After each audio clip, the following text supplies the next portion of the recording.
play some tunes tonight. The first one is a march called the 99 March. It was written by Randall Bays back in 1999 during the Battle of Seattle protests, you may recall. Wow.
So we're gonna go on now with a Norwegian tune, a modern composition by Anja Borg Lien called Phoenix.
Bravo. Thank you. Moving on, we'll play a Scottish tune, a Scottish waltz, called Drunk at Night, Dry in the Morning.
Thank you, thank you.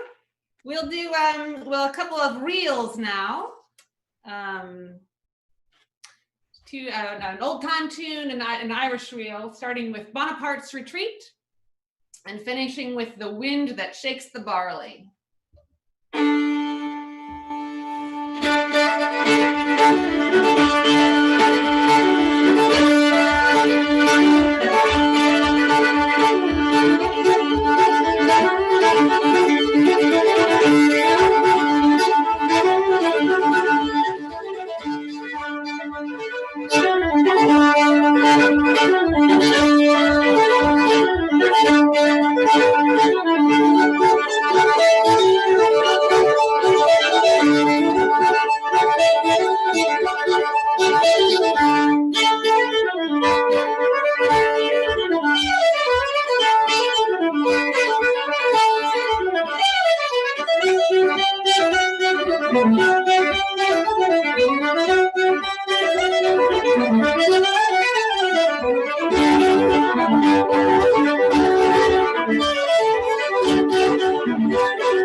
Yeah, one more quick song, a little polka, Bill Sullivan's polka, to put you in a mood for community action and good work together.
Thank you very much.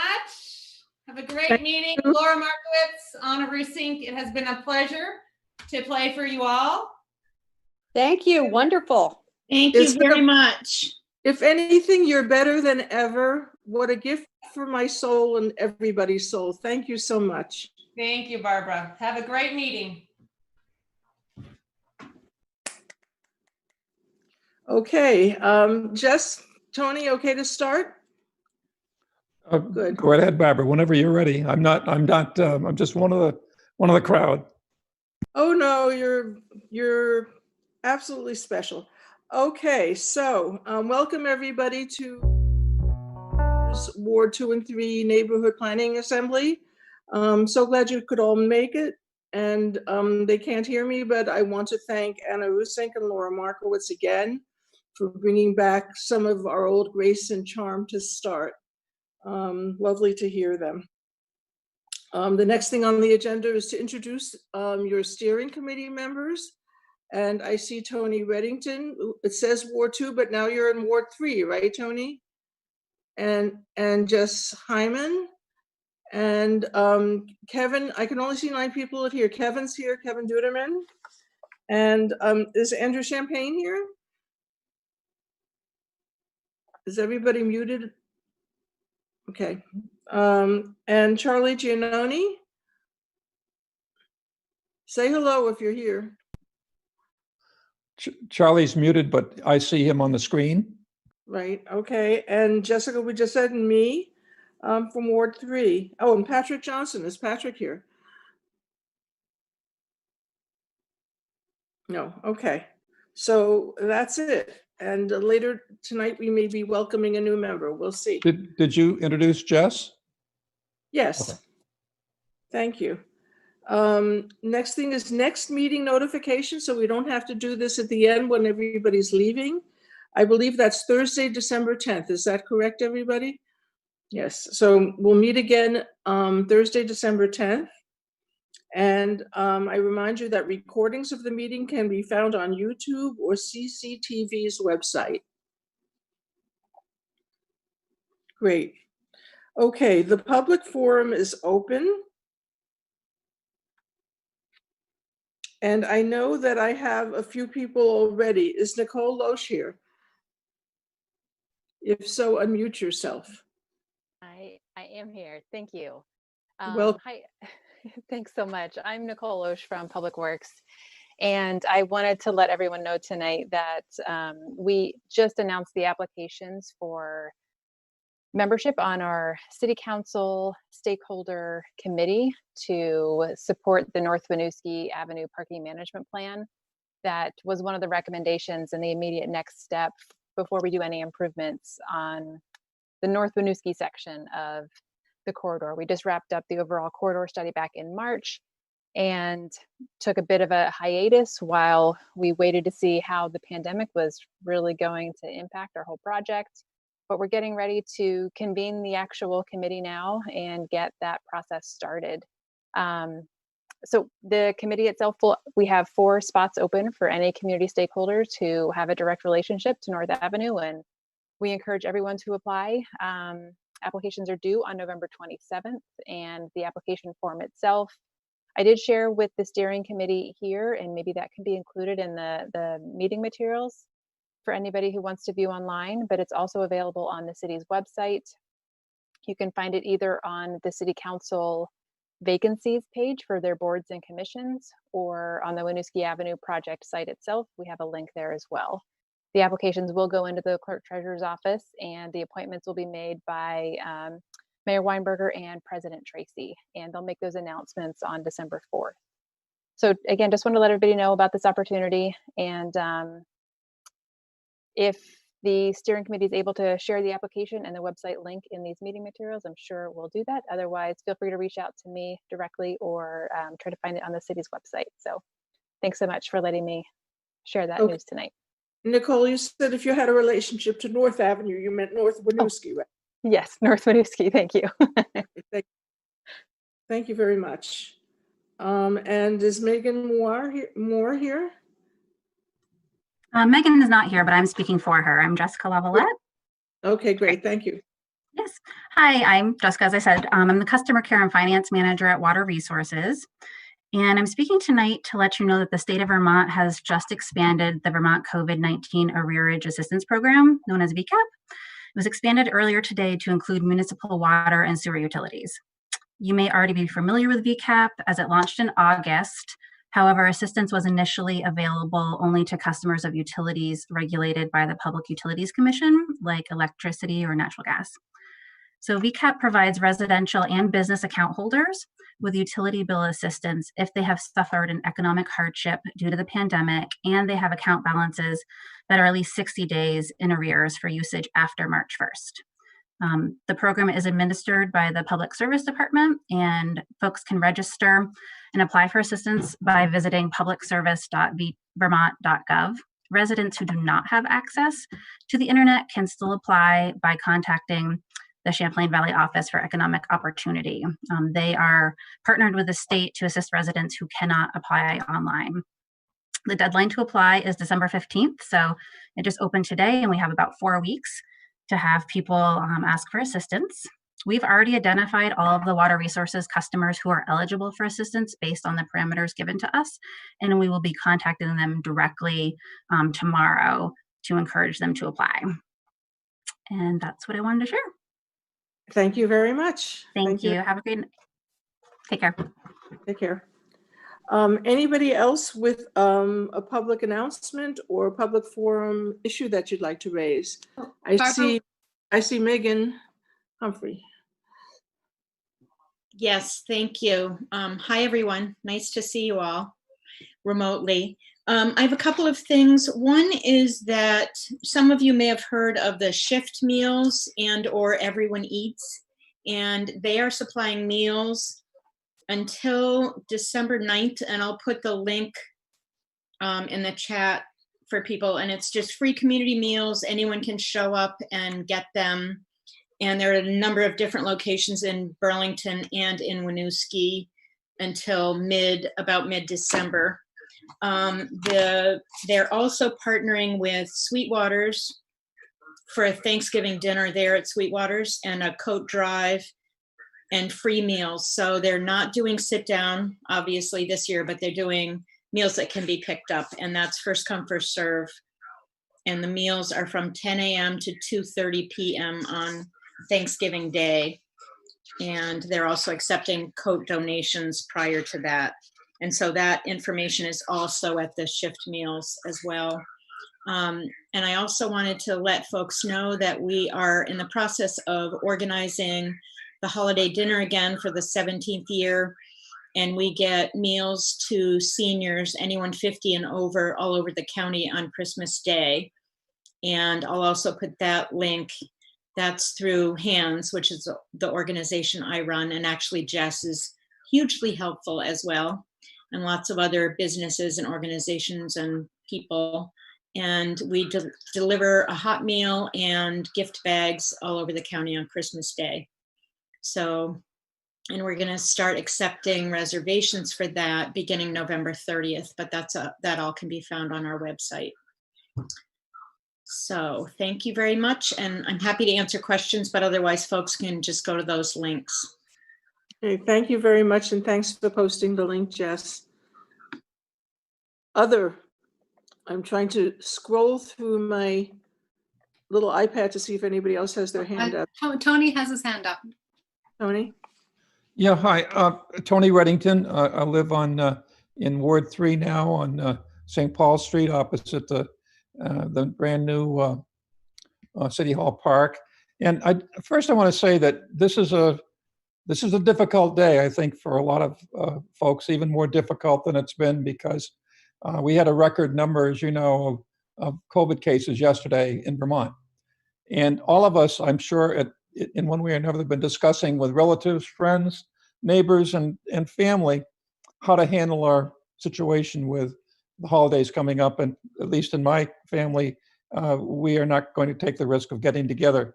For sure, at Thanksgiving, and increasingly, it looks like the other holidays will go too. So this is a difficult time. And I hope that the bureaucracy and those trying to force things through because they're frustrated because we've all been closed down, realize that we may be, we're not going to be opening up. We're actually going to be cutting back, if anything.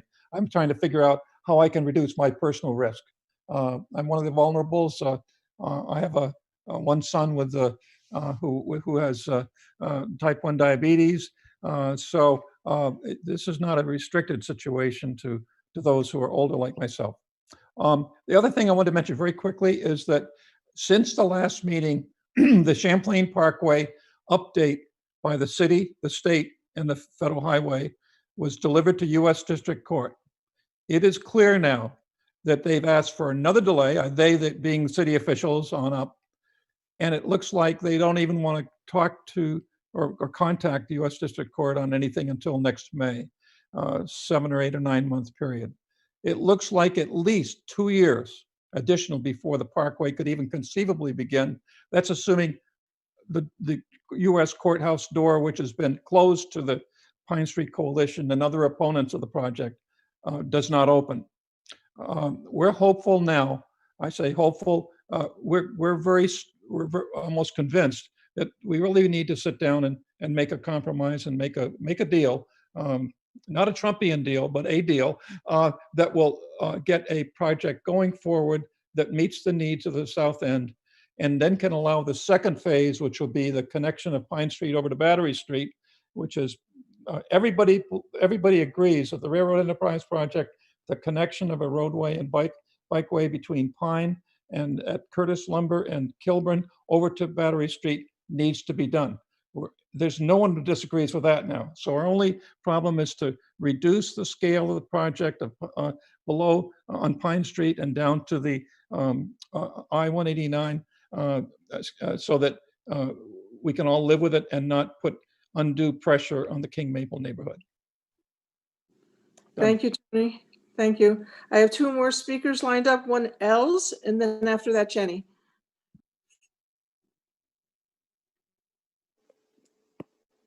Yes, this is Elle Curtis over in Ward 3. And seems truly trivial after that, but is it true there's not going to be a Christmas tree on Church Street this year? I mean, we should at least have the lights, even if they don't have the big lighting party. So I just want to go on record as wanting a holiday tree.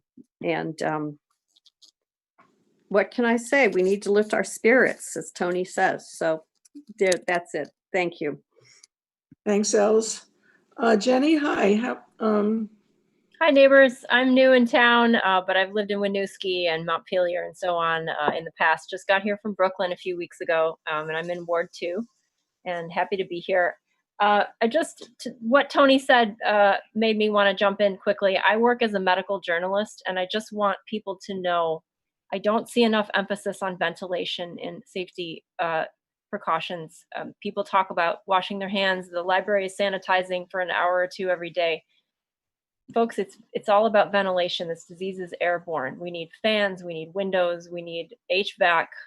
That's what's going to keep us much safer. And I just worry that people are so focused on surface contamination that they get a false sense of security and wander around indoors for half an hour. That's dangerous. So just remember, this is airborne, and whatever we do, like, let's try and keep the air moving. Thanks. Thanks, Jenny. Jenny, I just wanted to quickly follow up on that. I was at the town hall meeting with the mayor and Dr. Levine and Dr. Leffler from the medical center. And they showed a model that was shocking to me because it was exactly that. It was showing 6 people in a room and 1 person had COVID. And even if everyone was masked, some of those people were going to get sick. And that was the first time that I really realized it was so visual. So yeah, we have to be very, very careful of that as we go into this really tough time here. So thank you for pointing that out. Thank you. Hello, Barbara. This is Charlie G. Can you see me? No, but that's okay. Okay, so I just wanted to give you a very quick report about the polling. So Ward 3 just conducted the polls for the presidential election, and Ward 3 went over 3,000 votes for the first time. The previous record was 2,450 or 48, and we went over 3,000 for the first time. And everything went as smooth as silk because so many of those ballots, about 2,200 were processed ahead of time. So that made everything so much easier. It was an easy day. We had 38 people that worked at the polls that day in 3 different shifts. Everything went wonderfully smoothly, and I'm so happy it turned out that way, and hopefully the same thing will happen in the month of March. Thank you. Thank you, Charlie. Anybody else for public forum? Alyssa would like to say something, and I have a quick announcement at the end as well. Okay, Alyssa? Thank you. Hi. I have an announcement on the, I guess, like the spirit side that some people are speaking to. I work at Integrated Arts Academy, and students, the whole school, every student in the school are making creatures, if you can see them, and they're hung out all over the Old North End, and you can look for the IA Creature Crawl logo to find them. So maybe there's not gonna be a Christmas tree, but every week we're installing new creatures as each grade finishes their monsters, and they're just to spread joy and silliness, and a lot of people are out walking around, and hopefully we'll see them.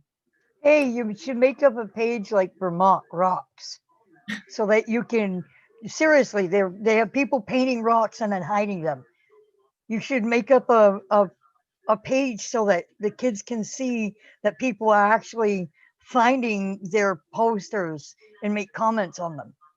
We'll do that. And you can also add your own monster if you want to our creation. Okay, fabulous, Alyssa. Thank you. Anybody else for public forum?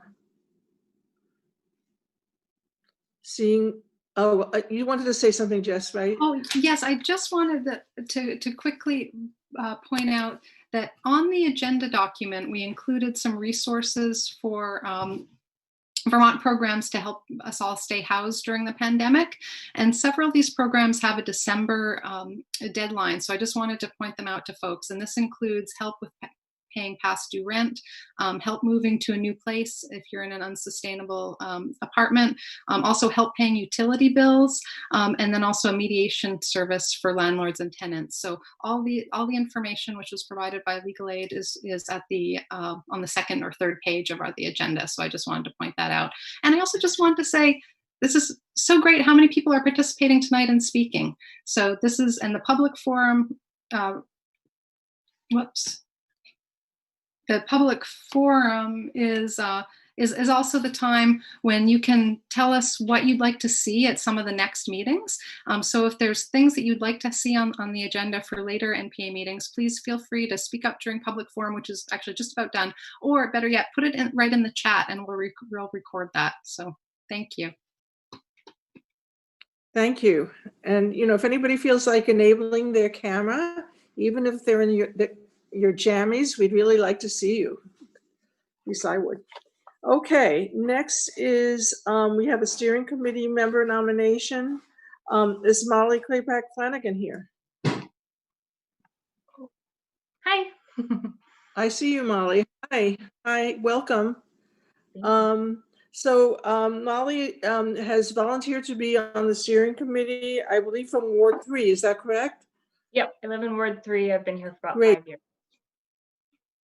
Would you like to say a few words before we vote on it?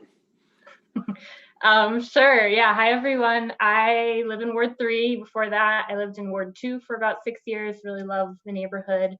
I've been coming to the NPA meetings regularly for the last few years, and off and on before that. I really love how the NPA is a space for engagement and education in the community, and I'd be happy to help out in making it possible.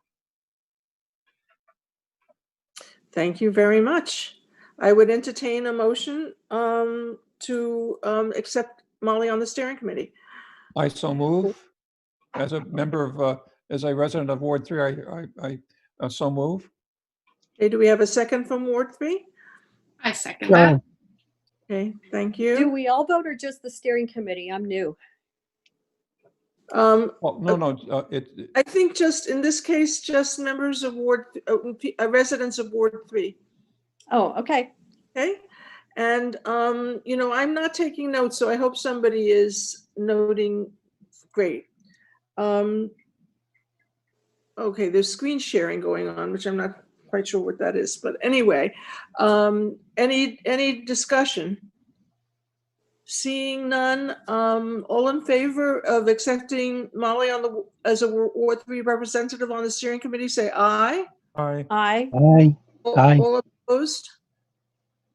Hearing none, you are unanimously accepted as a Ward 3 rep on the steering committee. Mazel tov. Thank you. Congratulations. All right. Thank you for volunteering. We need you. And Barbara, I'm sorry to interrupt. I just wanted to pipe in and apologize for whatever that was on the screen. I think we were just Zoom bombed. Very exciting. I think I removed the person who was doing the screen sharing. So apologies to everyone. Great. And, you know, in another large meeting I had like this, our policy is we are Zoom bombed and it really disrupts the meeting, that we will shut down for 5 minutes and you will get us another link. Is that possible? Okay, so let that be our default. Next thing is we're doing well time-wise. Pathways Vermont, Casey Carpenter, I know you're here. Hi, everyone. Thanks, Barbara. My name is Casey Carpenter. I'm the Outreach Associate for the Pathways Vermont support line. And we also have with us Abby Levinson from Pathways, and she's the Employment and Outreach Team Lead. So I'm gonna share my screen, have a little presentation.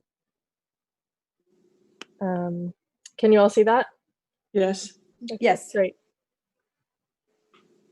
Awesome. So yeah, we're just here tonight to spread the word to you all about the support line as a resource. It's available for anyone 18 and up statewide in Vermont. And our goal is for every Vermonter to know that the support line exists, especially in this time of hardship and isolation, which is why we're here. So the support line offers free and confidential support and connection via phone and text. And we operate 24 hours a day, 7 days a week. And we're what's called a warm line as opposed to a hotline. So the operators are local peers who've been through challenging situations themselves, and they're primarily available to listen and to offer non-judgmental support. So we focus on supporting callers who reach out for a whole host of reasons, from anger over a frustrating day to feeling alone, wanting support for substance use, or just wanting to connect with someone. So I'm just going to briefly run through a little more info about the support line and how it differs from other services like crisis hotlines, and then we'll have a chance for any questions if you have any. So the philosophy of the support line is based in the intentional peer support, or IPS model, and that's rooted in connecting from a place of shared experience and without judgment or advice giving. So as I mentioned, many of our operators have gone through challenging experiences themselves, so they're really able to meet callers from a place of shared understanding.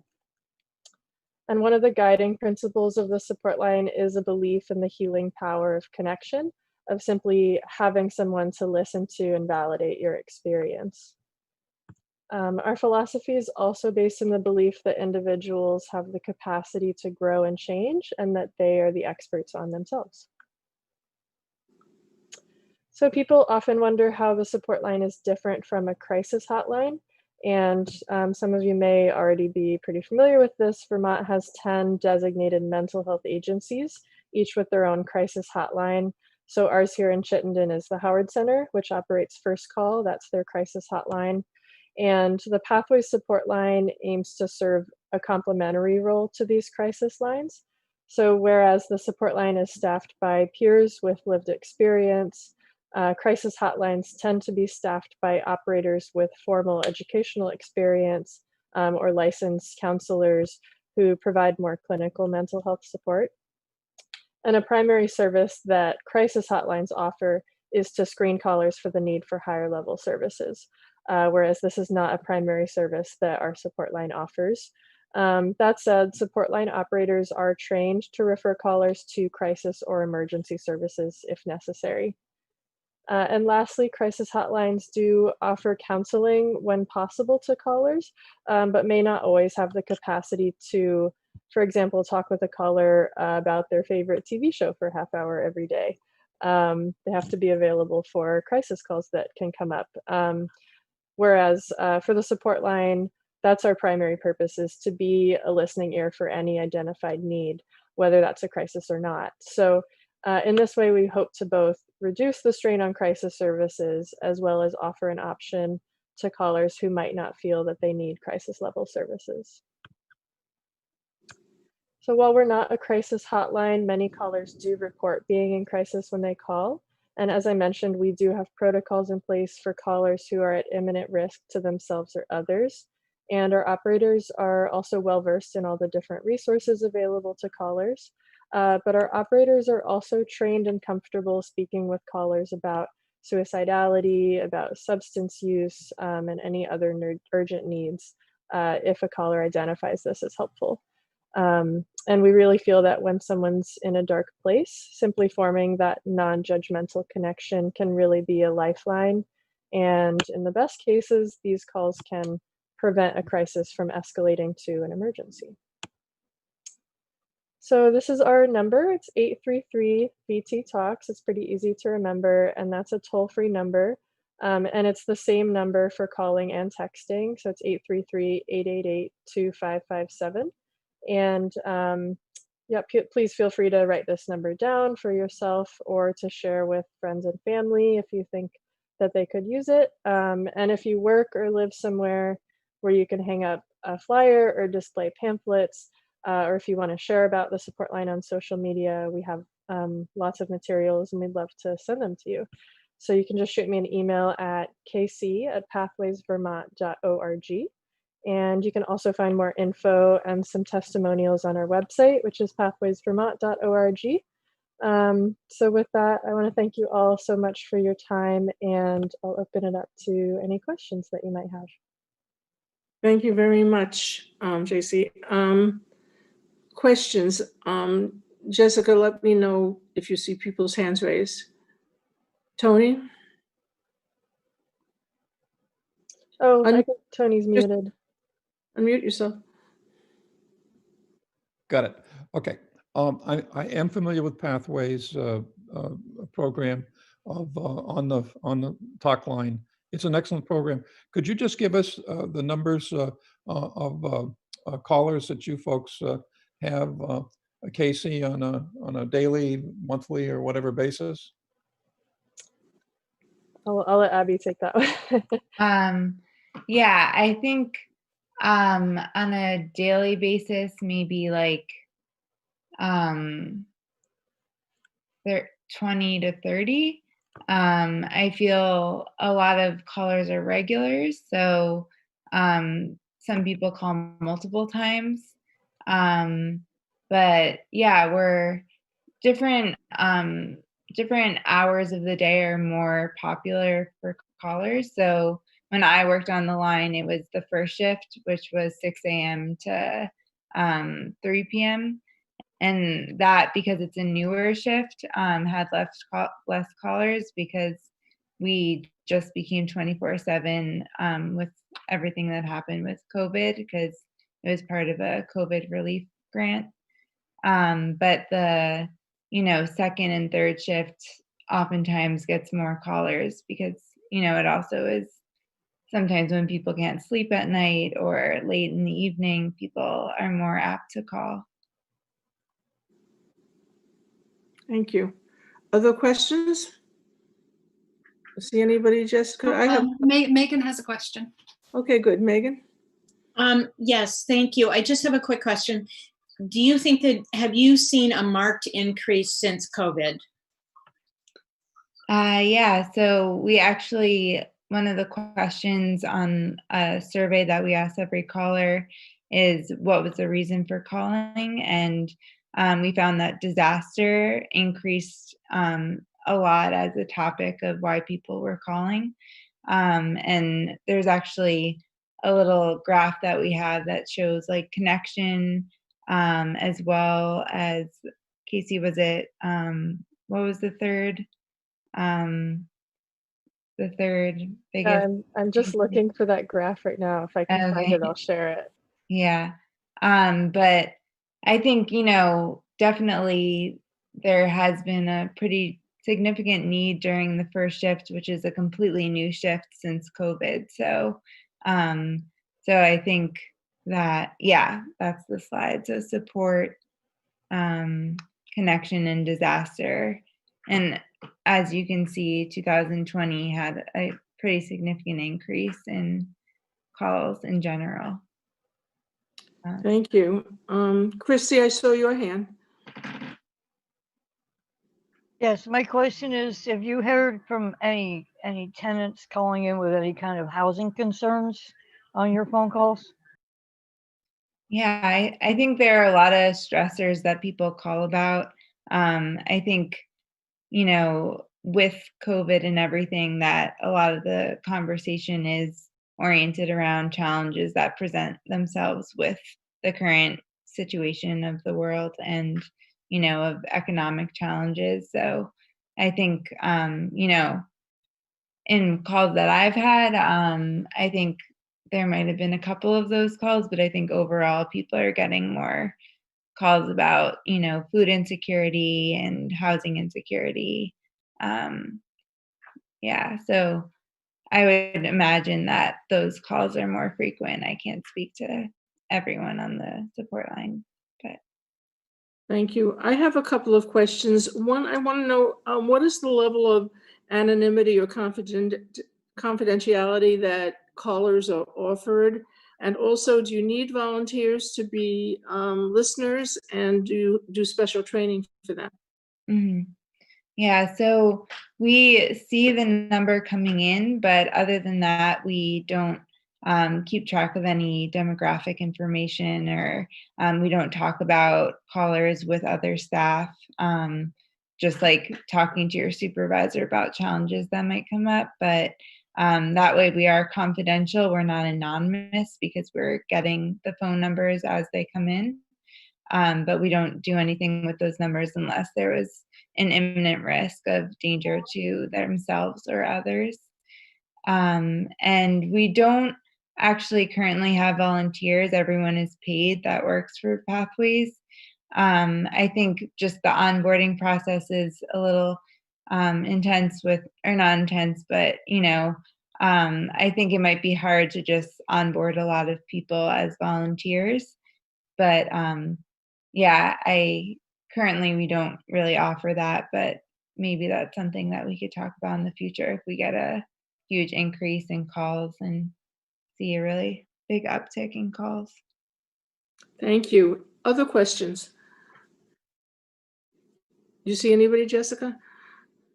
Okay.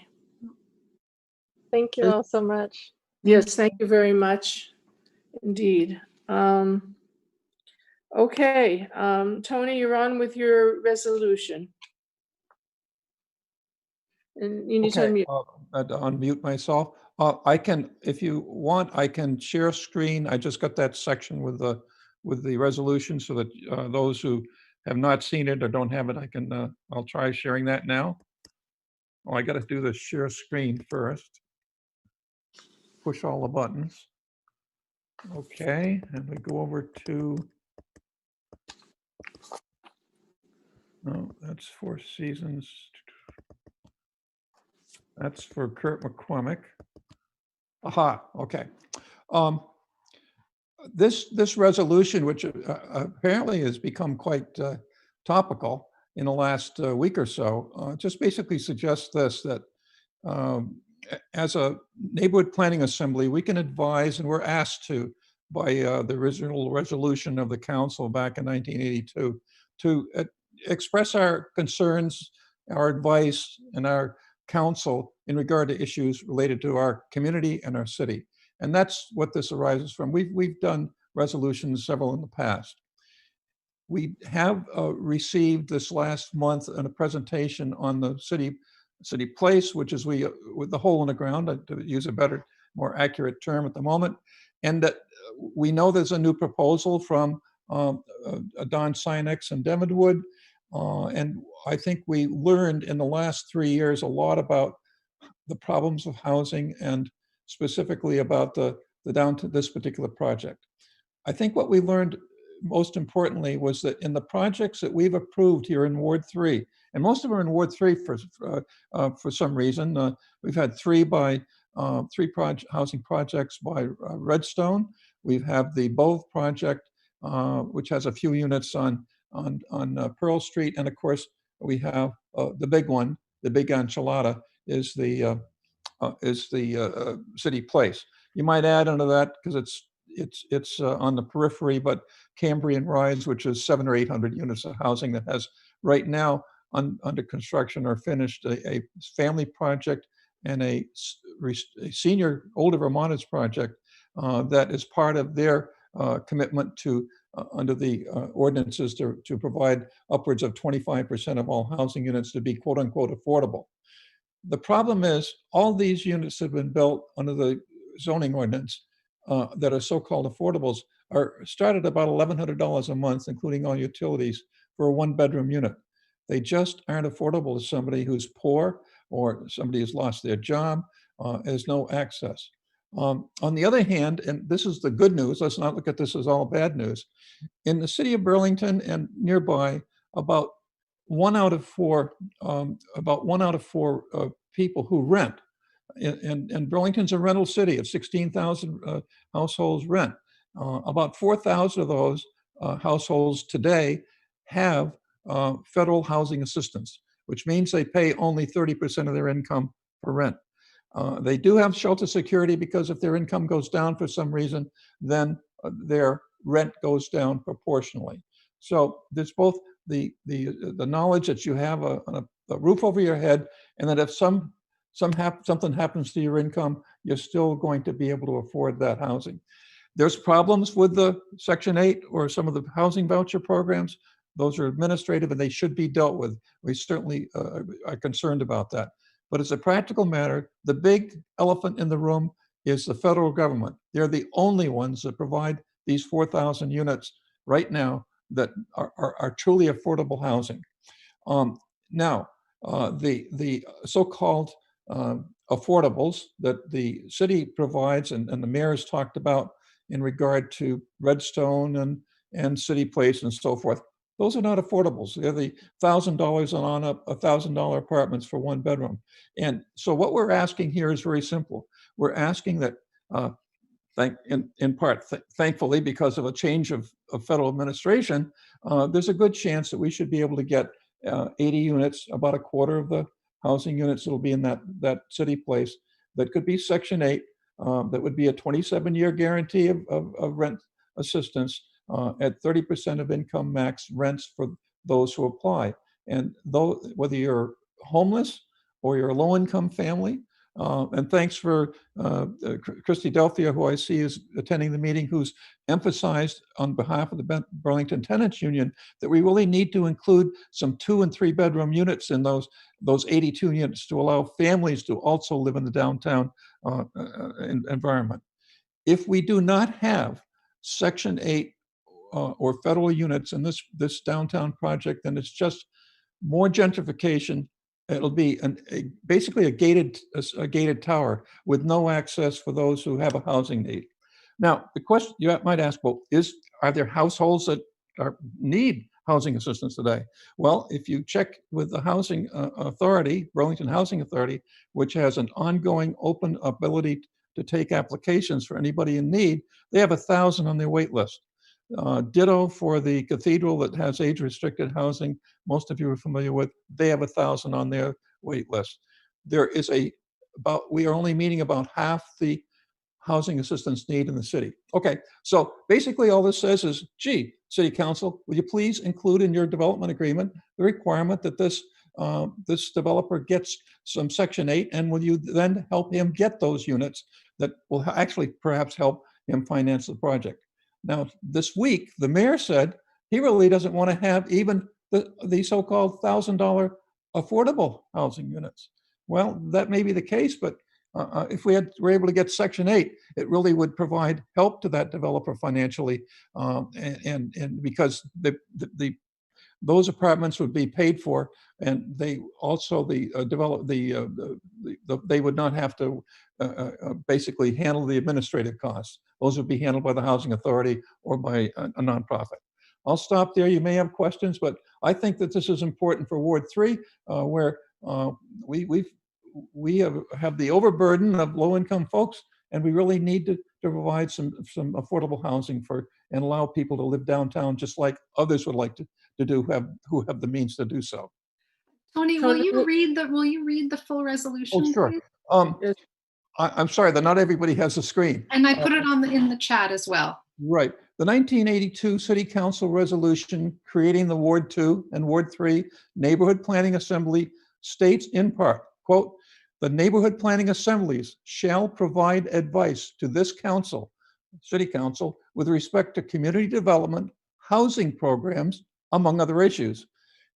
And then I state, the resolution states, in accordance with the 1982 charge, Ward 2, Ward 3, because we're separate wards and we would vote separately, Ward 2, Ward 3 Neighborhood Planning Assembly hereby advises the City Council to require in the City Place Developer Agreement 82 units of housing for low-income families and the homeless attached to the project in the form of Section 8 federal 30% of income max rents and assist in seeking that federal allocation. That's, Thank you. So you're moving this. I would like to see a second from Ward 2 and a second from Ward 3. And then we can all discuss it together. So do second that from Ward 2. Okay, and do I see a second from Ward 3? I will. Els. Okay, thank you. So the motion is now open for discussion. Does anybody have any questions for Tony or anything they want to say about this motion? Anybody raising? Brian. I see you, Brian. Yeah, Brian. Unmute yourself, please. Oh yeah, the old unmute button. Thank you. Yeah. I have to remind people to do it, and then I don't even remember myself.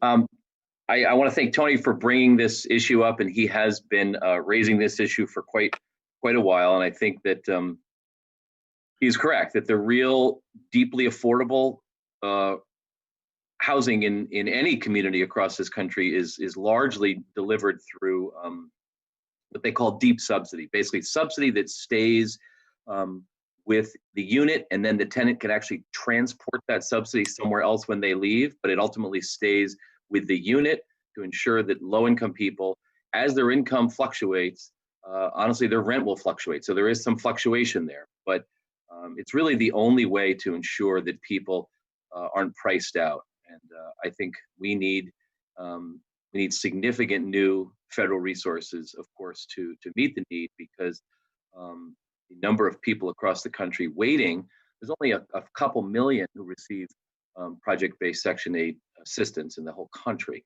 And the number of people waiting is something considerably more than that number. So there's a major backlog. That's also true in Burlington, and also the notion that a tenant with a voucher, this is now tenant-based voucher, means that they can take it to any unit that meets certain standards, both housing quality standards and rent standards, still is unable in many cases to find an apartment that will be suitable to meet the housing authority standards and be affordable to the tenant living there. It's usually about the price. I see Christy saying it's money, and it's often about the price. And so there's a payment standard number that it needs to meet. And my only question, and I'm not saying this is a reason not to support this, because I think this does deserve support. The language around require this condition, and if the city has to get into an issue with the fact that the payment standard is, I'm going to say for sake of argument, is $950 for a 2-bedroom, even though it's slightly higher than that, it's more like $1,200 and something. And the inclusionary rent, if there's a difference there, that's going to be an area of dispute that will be, I'm sure, an item that will get that we'll have to deal with. And just a little bit of caution on that, but also that if those subsidies that we're seeking are not actually available, we are setting ourselves up, I think, for a situation where this condition, the city can't subsidize. We don't have the resources. These are federal subsidies. So I want to make sure that we have, enough awareness and just full disclosure that we may not have this windfall from the new Biden-Harris administration, because they're facing lots of other challenges. And it doesn't mean we won't see it, but I just want to be aware of that. Hopefully we'll see it, and hopefully we'll be able to do this. But I just wanted full disclosure for people not to think that by us saying we want the council to require it, that it's necessarily going to be something we can deliver. That's all. Thank you, Brian. Other comments or questions? Yes, this is Els in Ward 3. And I love this proposal. This is why I signed on tonight. And at the same time, I think that supporters of this proposal, which, as I say, includes me, need to be ready for the Church Street Marketplace having lifestyle issues. I mean, they're going to be concerned about what they call the loiterers. They're going to be concerned about children playing on Church Street, which looks, you know, if I were a kid, it looked like a place to run up and down. And if you're bringing your kids downtown for the day, that's one thing. But if your kid actually lives there and that's their play yard, the merchants are going to be unhappy. So I mean, given the size of the hole in the ground, I don't see why this can't be addressed.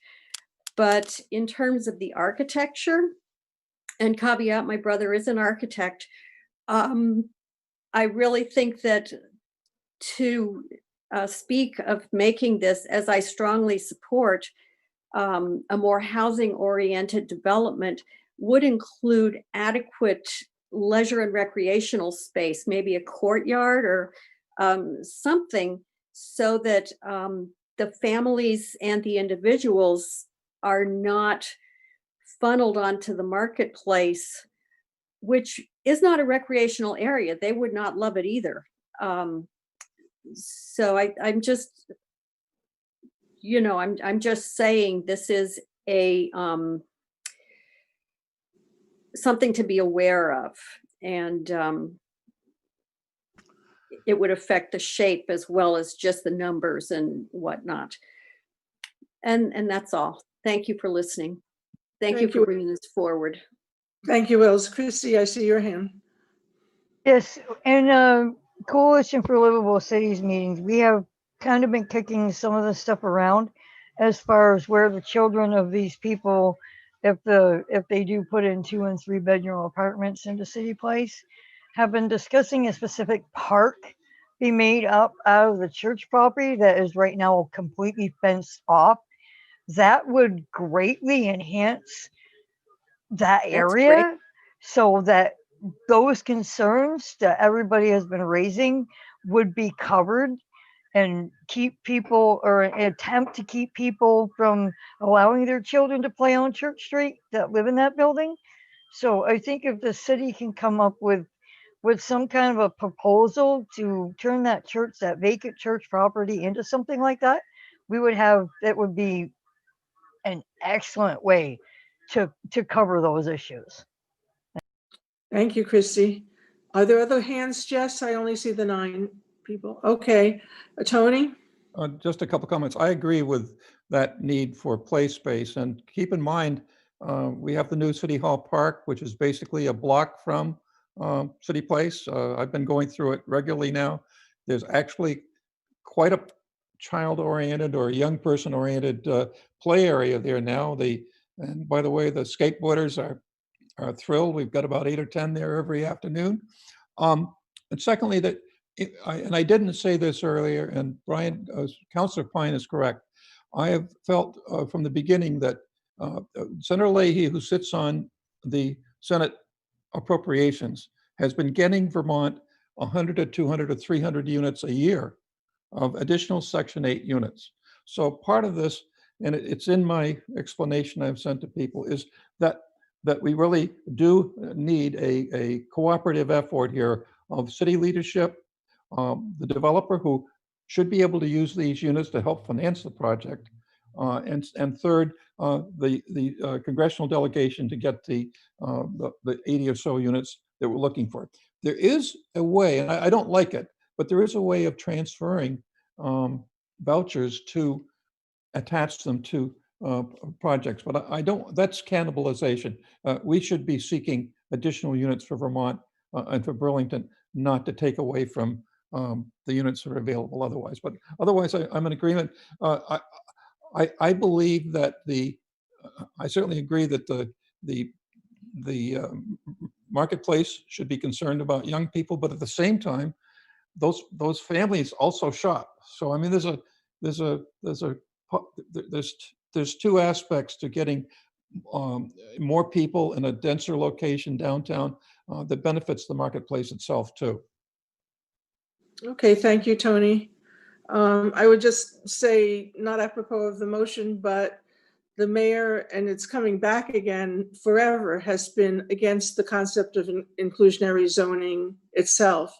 So that's something that activists are going to have to keep their eye on, because I think he's starting to move on that. Do you see any other people with hands up, Jessica? Okay, seeing nobody, are we ready to vote on the motion? Barbara, Good. I'm sorry. I didn't get my hand up in time. It's Els. Okay. What is this inclusionary thing? Just really fast. Requires developers to put a certain percentage, make a certain percentage of the development affordable. So the very thing we're talking about, that's the name of it. Right. Okay. It doesn't specify Section 8, but it does have a standard for affordability that's a lot higher than Section 8. Thank you. Okay. Do we need to take votes separately from Ward 2 and 3 or not? Tony, what do you think? It depends on how people feel. If it's sort of okay, well, I'm going to to try for the general group, and if we have any dissenters, then we're going to separate the question. Okay, all those, do we have a second? We did have a second for this motion, right? We had seconds from each ward. Okay, Correct. all those in favor of Tony's motion signify by saying aye. Aye. Aye. Aye. Aye. Aye. Wow. All those opposed, nay. Hearing no nays. Going once, going twice, the motion passes. Thank you, Tony. Sweet. Yeah, you. good. Thank you all. Okay, next on the agenda is Tom Peterson of PCI with about the Burlington High School construction update.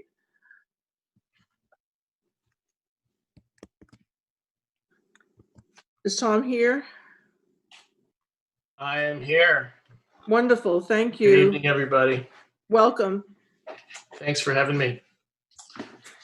I was listening in early before the meeting started, and it was great to have this version of live music. It was really nice to hear. I want to come to all your NPA meetings if you're going to do that every time. Come back when we have a community dinner too. Okay.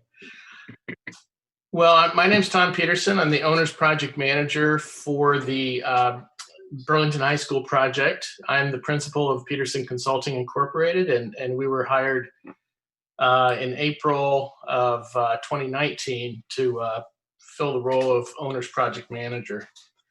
So part of one reason that we're doing this, to be honest with you, is that presenting a project to NPAs is part of a zoning requirement, as you probably already know, with all the housing projects that have gone through and are being built in wards 2 and 3.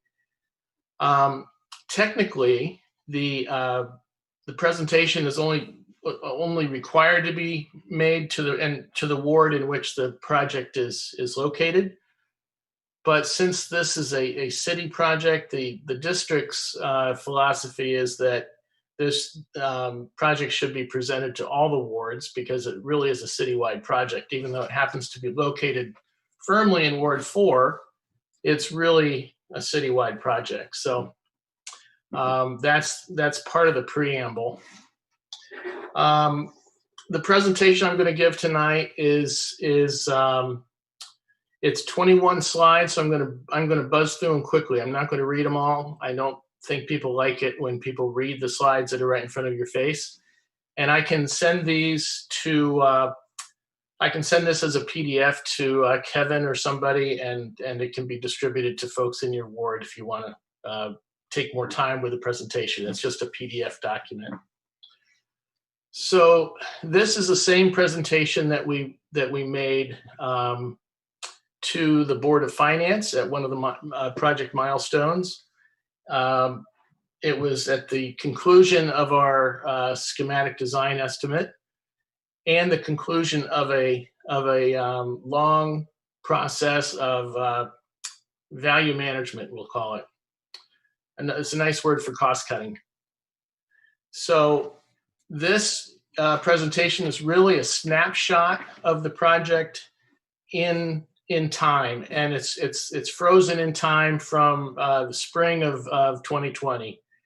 And as you all know, the project is facing some really tough challenges with PCBs and other toxic substances at the site, which are threatening the prospects of that project. We're working through that. I don't have a lot of updates on PCBs. If you have, I'm going to try to leave time for questions, and I don't think I'll be able to answer a lot of questions about PCBs. But so this is really intended to be a snapshot of what the project is conceived to be at this time. So I'm going to go ahead and share my screen.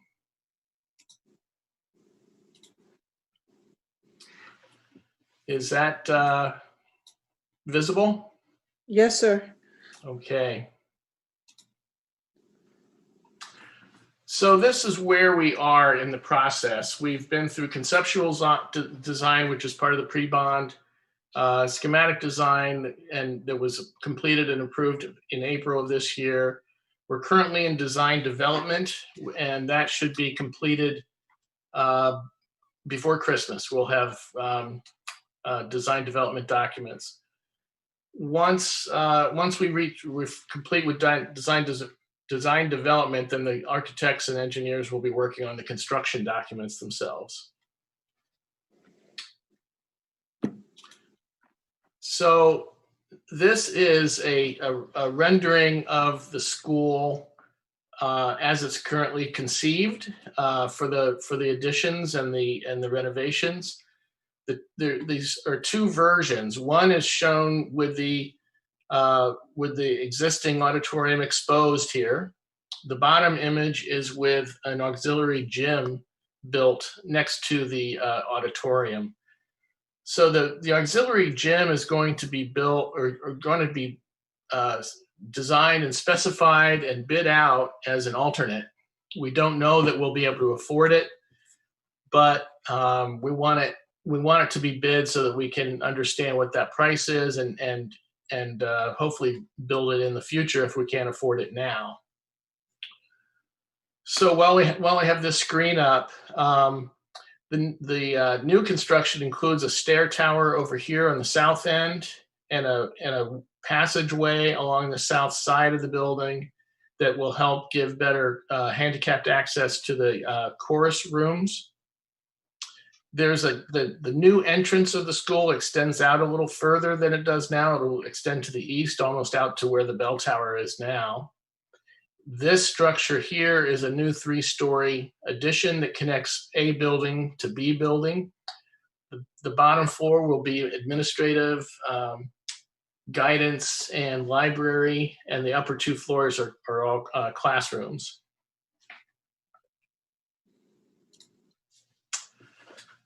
This is a different view of the new layout. Anything in this darker shaded gray is new construction. So you can see down here at the bottom of the screen is a extended entryway. This is that new connector, classroom and administrative connector. A new connector here connecting A building with B building and B building with D building. This connector will replace what we fondly call hamster tubes at the school. Those will all be gone. These new connectors are going to actually function also as classroom space. So there'll be a central hallway and classrooms on either side. These are the same project highlights that have been driving the project from the start. Better accessibility, consolidation of classrooms and instruction, better maker spaces, and so forth, better HVAC and improved air quality and improved energy efficiency. In terms of the site plan itself, this is the current concept for the site. Everything in this amber or goldenrod color is a proposed new construction. So again, here is that AB connector with classrooms, the 3-story. This is that new construction on the south side of A building that provides better access to the lower levels of A building. You can see that the parking lot looks like it's in the same position that it is now, but it's actually been shifted to the east. The existing parking lot is being traced where my cursor is right now. Right through here is where the existing parking lot is. This curb cut is currently the easternmost curb cut of the parking lot.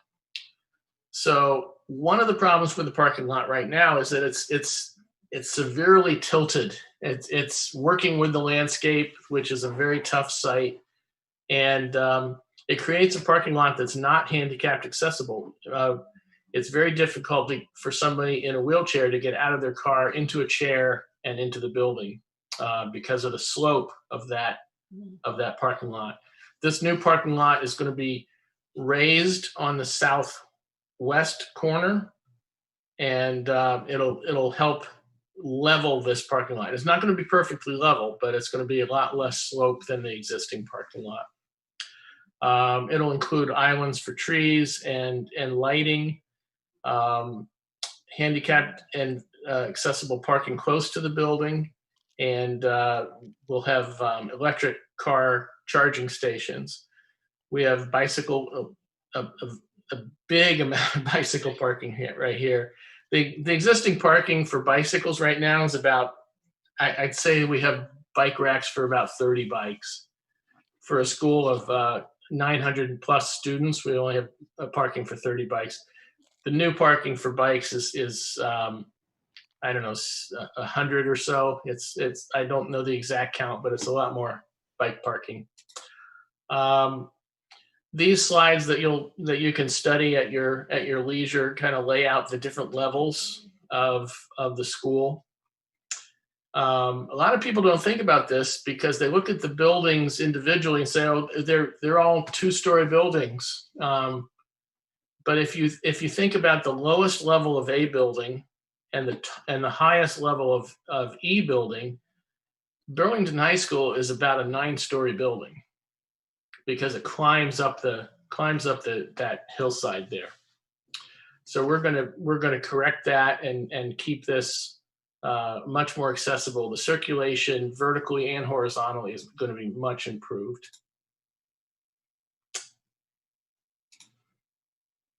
Overall, we're looking at about 240,000 square feet existing, and the proposed total is going to be about 270,000 square feet. So we're tearing down C building and adding new construction of about 79,000 square feet, renovating 192,000 square feet.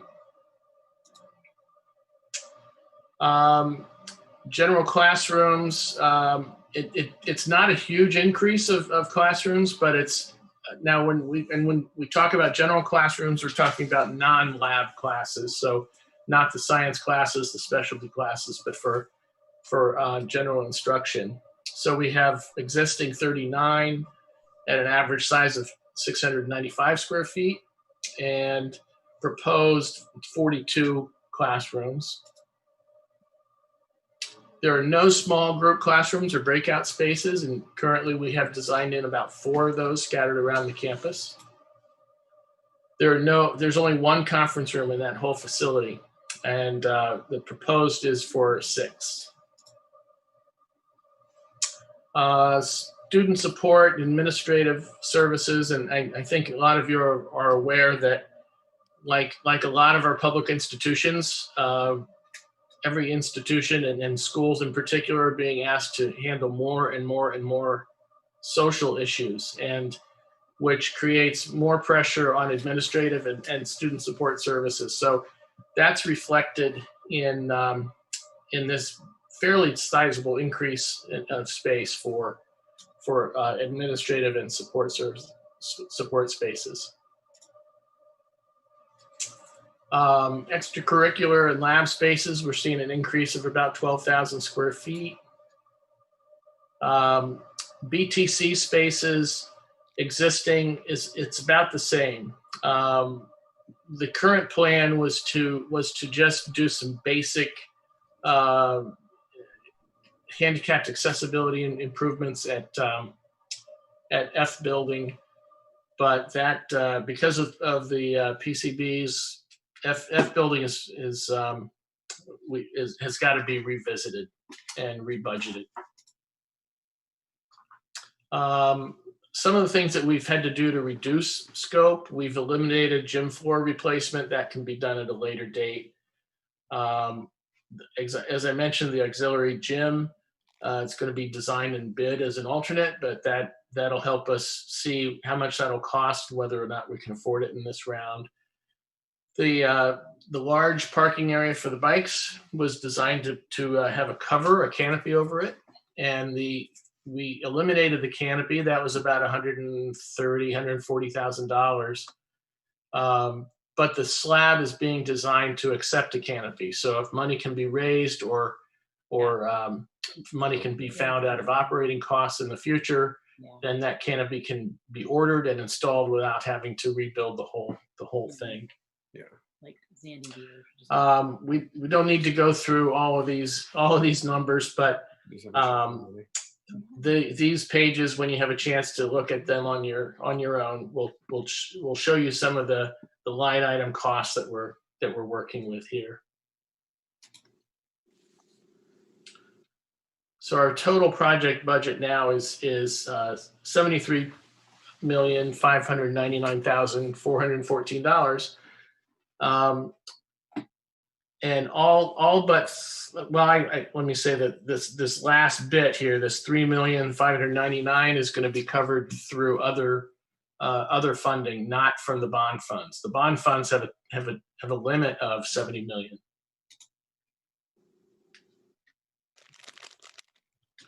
So that's where this additional funding comes in. So, like I said, I will make this available. I will send this as a PDF to Kevin. That's my contact. Thank you, Kevin.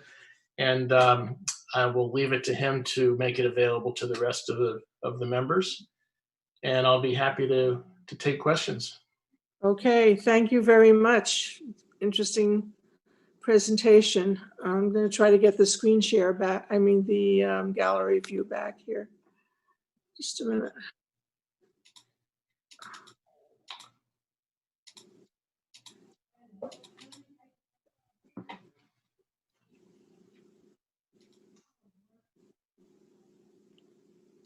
Okay, can you take the screen share off? Oh, I'm sorry. I'm sorry. I thought maybe people would want to keep looking at it. Okay. Yeah, but okay, great. Oh, you've got to be able to see the hands raised, right? Right. Thank you very much. I know you have, to tick us off as a box, but it's vitally important, even for somebody like me and some of the rest of us who don't have kids in school. What happens in the school is very important to the community, to our future, to our value. So I think it's tremendously important. So thank you. What are the questions for Tom? We have a question from Els. Els? Very simple question. I hate to be the one who asks this, but how does this affect our school levies? I mean, have we budgeted for any of this yet? Is this emergency funding that we're going to be paying for years to come? I will vote yes, I will say that, but just, is this new money or is this money that was already anticipated? Well, if you're talking about the BHS re-envisioning project money, that was money that was a part of a bond vote in November of 2018. So that's settled business, if you will. In terms of the additional costs related to PCBs, that's a big one. And I am not qualified to speak on how that's going to be funded. I wish I had the answers for that one. I wish I had a big checkbook, but that has yet to be solved. Okay, other questions? Jess, do you see anybody else? Kevin? Kevin. So, I have a friend who's building a camp out in rural Vermont, and he's been talking to me about how crazy the prices have been of materials amid COVID. I'm wondering how that's factoring into this at all, with your quotes that you're obtaining for like the future expansions and whatnot, and also just for like, current construction. I'm curious like how that's going for you guys. That's a good question. I think some people thought that perhaps COVID would create some kind of cost savings in some way, because there'd be a lot of hungry contractors out there when things start opening up again. And I don't see any reason to think that's true. There were a lot of forces driving construction costs up over the last 10 years or more, and none of those forces have gone away. It's not just material, it's labor as well. We have an aging workforce in the construction industry. We have fewer younger people that are willing to go into the industry and do that hard work. So there are cost drivers for materials and labor that we're concerned about. We do have another round of estimating that's planned. Now, this is in-house estimating where our construction manager, their whole team is going to take the design development documents and do another round of estimating on that to see where we are before it goes out to bid. Thank you. Other questions? Brian? Yeah, Brian? It might actually be for our school board members, Steve, Carey, and Polly. Really, is the question that was asked by Els about how the PCB remediation is being envisioned to be covered. Is there any kind of insurance or other resources that are available for that? Do you want to hold that because the school board is up next? Or do Well, you it's want relevant to the project, so I thought we'd just cover it while the project is here. So Okay, sure. Anybody who can answer that? There's a lot to say about that, and I'll get to that.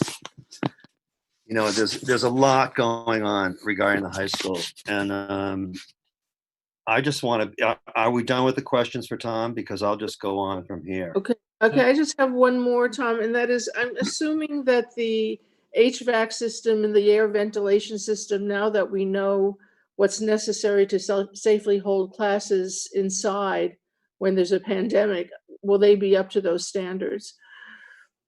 Yeah, when the new school is built and the renovations are complete, the HVAC systems will certainly meet or exceed those standards, even related to COVID. We've talked to our mechanical engineers about that, and they're confident that those systems will perform to those evolving COVID standards. Thank you. Okay, then let me before I sign off and hand it over to you and the board members. I know I made it sound like I was just checking off a box by presenting to the Ward 2 and 3 NPA, and technically that's true, but representing the district, we all feel very sincere when we say that we want the whole city to understand this project and know this project, and so it's not just checking a box for us. It's not lost on us that the city, the biggest city in the state, currently does not have a high school, and that is it weighs on me heavily every day, as it does the rest of the team, and we're working through challenges that seasoned veterans have never seen before. So we're doing our best, and it's definitely not lost on us that this is a critical matter. But thank you for having me tonight. Okay, thank you, Tom. Thanks for a great presentation and for your dedication to this project. It's so important. Thank you. Okay, so Steve and Carey, Sure. And Polly, if she's here, I haven't seen her. Right.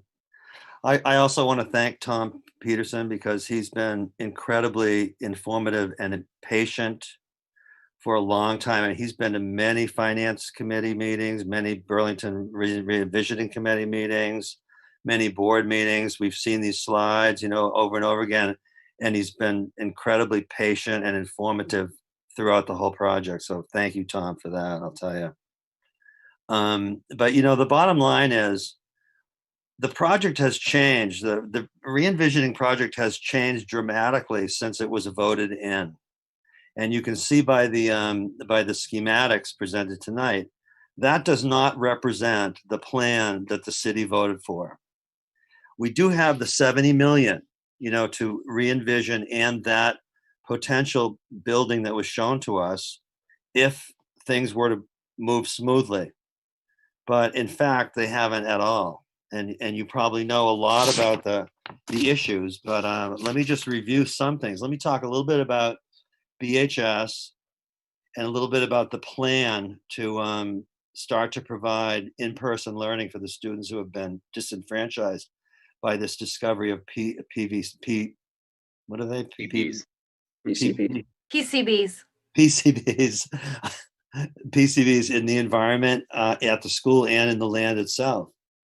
So just to remind everyone that that Tom Flanigan and Claire will literally work 24/7 trying to come up with solutions that are going to allay some of the anxiety in the community regarding the fact that the high school doesn't exist and the kids are at home. And the parents are dealing with this, the kids are dealing with this, the faculty is dealing with new ways of delivering education. And it's been very stressful for everyone. But Burlington Technical College is up and running because some generous community members have come forth and provided space for those students. Horizons and On Top programs are running for the same reason. And the school board has been involved in the last several, it seems like a year, but it's been probably just a couple of months, in getting community input to all the decisions that have to be made regarding where to go from here. So you've probably seen the surveys that have come out. There have been lots of surveys that have been put out and data gathered. The vast majority of people are very concerned about the lack of teaching and learning an in-person mode. So they want more than anything else right now is to get the kids in classrooms with teachers, even if it's a hybrid model like some of the other high schools are demonstrating around the state right now. There were some options that were presented to the community regarding getting into the building. Is it safe to get into the building?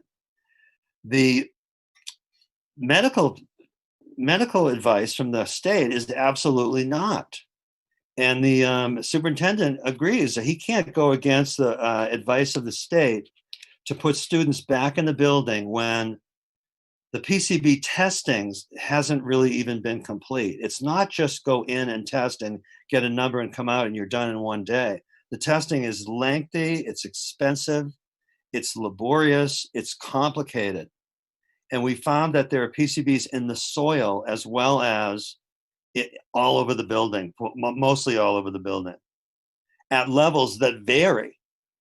So actually what's on the site right now, the gym, the auditorium, the cafeteria, and I think one other small portion of the building is below the levels that would allow us to have some activities occur there safely.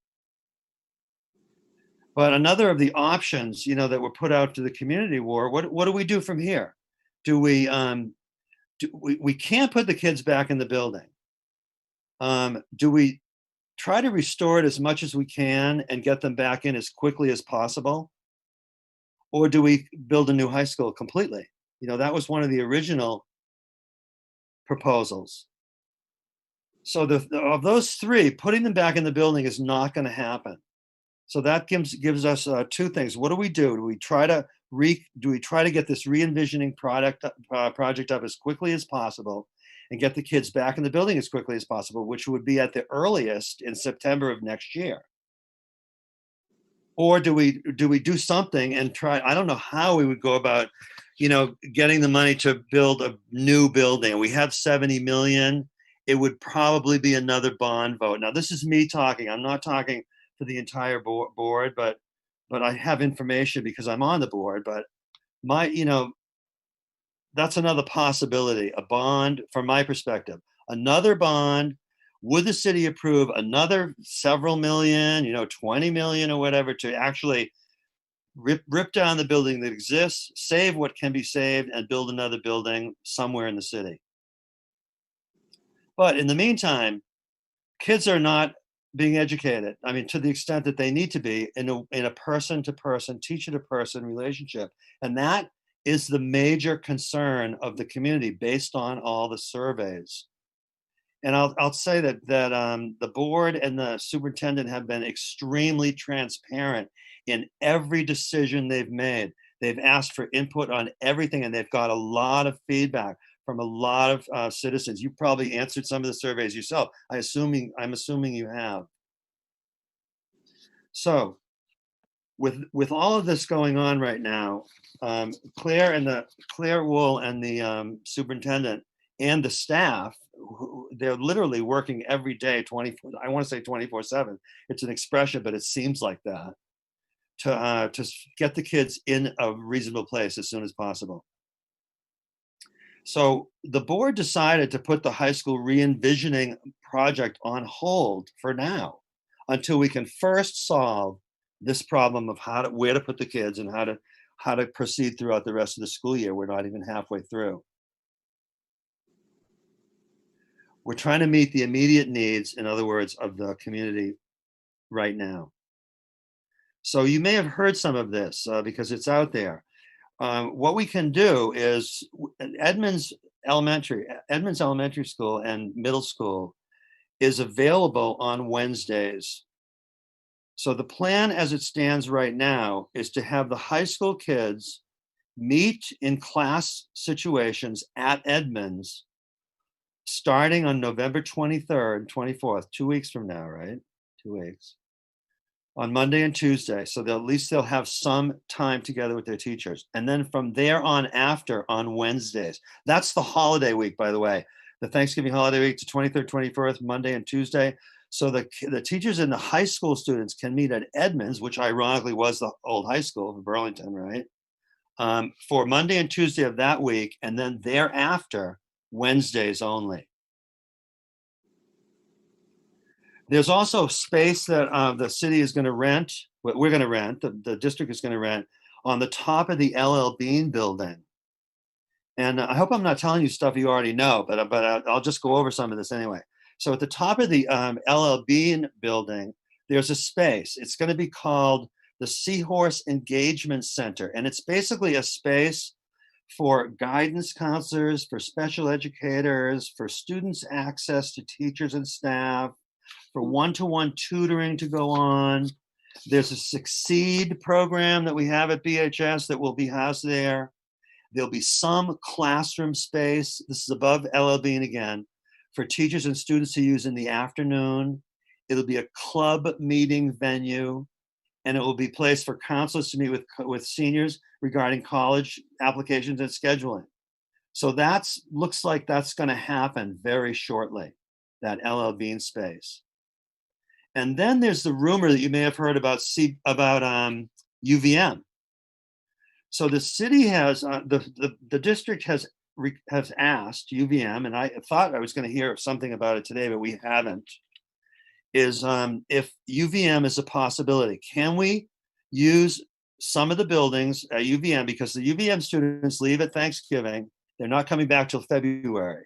So there's a big piece of time where we could have in-person instruction for our high school students at UVM. And that sounds like a really good possibility. People are excited about it. It sounds like the kids would like it, the teachers would like it. It would be reasonable. Again, it would be a hybrid model. It's not a regular classroom. It's a hybrid model similar to what's going on in other high schools. There are all kinds of requirements that that UVM is going to hold us to, and one of them is COVID testing on a regular basis, like they've done with their students. That's an expensive proposition that the district has to afford. There are legal issues now that have come up, in the negotiations that are going on. I hope I'm not being too open, because this happened at public session, I believe, the board meeting, this discussion. And then there are custodial issues about using the UVM space between December 7th and I think the end of January. So it would be a holdover space where we could have high school classes, high school students, high school teachers use until something else happens. Then there's the Macy's. You may have heard about the Macy's possibility. I can't see people, I don't know. I don't know if this is all new, but you've heard about it. So the Macy's is another space that we would love to be able to use for 2 to 3 years while what happens at the high school happens at the high school. But the Macy's space is a 2-floor building, no windows, but we've seen plans for it to be designed so it can accommodate a high school inside of it, while still using the LL Bean space that I talked about earlier. But there are problems regarding using Macy's as well. None of this has been finalized, none of it. But these are things that are in the works that we're hoping can fulfill the public's desire to get these classes up and running, in-person instruction as soon as possible. These kids have been away from their teachers since March. It's coming on a year. And if you have kids or people in Burlington, it's not a good situation at all. And it needs to be solved. So the board has been trying to deal with all of this. And so I don't mean that and Tom Peterson, I don't really mean that we're stopping the project. We're not going to, but we decided publicly that we need to fulfill the needs of the students and the instructional model of the school as soon as possible. And then we'll decide exactly what will happen with the high school re-envisioning plan. Thank you. Polly, do you have some comments to add? We have just a little more time, and we want some questions too. So please go ahead, Polly. Okay, thank you. So I just want to reiterate what Commissioner Carey said, Stephen said, about how the superintendent and I think Chair Wool have worked tirelessly and moved mountains to make it happen so that we have alternative spaces for BTC, and now this Seahorse Engagement Center where we have intensive special needs students going in and guidance counselors available and teachers available. There's a lot of work happening in the district, but I say this and I want you to see it the way I see it in my mind right now, which is all capital letters. We have no high school right now. We are caught between a rock and a hard place. We have State of Vermont Department of Health saying, here are the acceptable limits for PCBs, which are way lower than anywhere else in the world. And I want to say that is so commendable. That is so laudable. I am so proud to live in Vermont because we have a place that has these standards. But then this is shutting down our high school. We have a $70 million bond that was passed with certain ideas in mind about our renovation. And much of that money is being used right now for testing and mitigation and abatement. And I just want to share with you my reflection, which I sent to Chair Wool and to Superintendent Flanigan, because I think this is really critical to who we are as a city and as a community. So I am really disappointed that I have not heard one word from state and local government people about this situation. There must be a disconnect or some fundamental head in the sand aspect of ignoring it, Because the way I see it is Burlington is a city many people live in, so they can proverbially have it all. They have access to Lake Champlain, they have outdoor opportunities, they have amazing art and culture opportunities, they have high quality food opportunities, and they have excellent public schools. The problem is people pay a premium in terms of housing costs and property taxes to be able to live in Burlington and have all of those things. Specific to schools, they pay a premium to live here so they can have the opportunity to raise their children in a place that has a range of different racial, cultural, and linguistic groups. And the people here are fiercely committed to their neighborhoods and their neighborhood schools. So in the absence of high-level, meaningful educational opportunities for their children, and due to the dysfunction of not having a high school, those who have children are going to move to another district. And we have heard that at school board meetings. We have heard people say, why am I paying so much money to live in Burlington when there is no high school? Why don't I leave and move to another place? With the departure of a high number of committed families, we lose valuable members of the community, we lose revenue, housing prices go down, and that affects everyone, whether or not they have children. With the knowledge that Burlington does not have a viable high school, not only will people leave the area, people will not move here. Not having a viable high school also further drives inequities. There are those who can afford to send their children to private school, and there are those who cannot afford to do that. This is unacceptable. So in my mind, it is of the highest urgency that we have a functioning high school as soon as possible. I think it needs to reflect all of the wonderful things about Burlington, and it needs to honor the children of this community by being clean, by which I mean not polluted by toxins. And it needs to be ADA accessible. These are all the things we wanted to fix about the current building. But to do that and to do anything at this point, we need money. We are going to need more than the $70 million for this bond that was passed. This is going to go very much right now toward mitigation and abatement, and that's what worries me. It's already been spent on mitigation and abatement and testing. It's being spent on rent costs to put our students in other places around the city. It's not free to put students around the city. So we need money from the state to support a vital part of our community, because the Burlington community is a vital part of the economic and cultural health of Vermont. In 2018, the taxpayers of Burlington approved a $70 million bond to improve the schools. And now it is time for the state and the city to advocate on our behalf, to support us financially and politically. And I hope to hear tonight from those local leaders who are present how they plan to do this. Because without a high school, we are failing as a city. So that was a bit of a rant, but I really needed to share my frustration with this situation and sort of express my anxiety about how dire it is, that we get advocacy and support, and that we find a way to make this work for everyone in Burlington. Thank you, Polly. You both have been eloquent on this issue. Stephen, a little more, I'm going to just ask the group. I'd like to extend this conversation another 15 minutes if we could, because it's so important.